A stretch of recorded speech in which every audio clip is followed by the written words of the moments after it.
ఆడేంటి దేశానికి స్వతంత్రం తెచ్చినోడా? కాదు, ఆ కాలం రౌడీ. అందుకే ఆయన్ని తొక్కి తోలు తీస్తుంది. అలాంటి విధవల్ని ఈరగొట్టడమే రౌడీజం అయితే అదే మన ఇజం.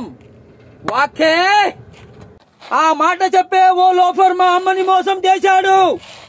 ఆ మోసానికి బలై భర్త లేని భార్యగా మా అమ్మ, తండ్రి లేని బిడ్డగా నేను ఎన్నో ఎన్నో అవమానాలు పడ్డాము. ప్రేమ అన్న పదం వింటేనే నా గుండె మండిపోతుంది. నువ్వు కొట్టింది ఇక్కడ, నాకు తగిలింది ఇక్కడ.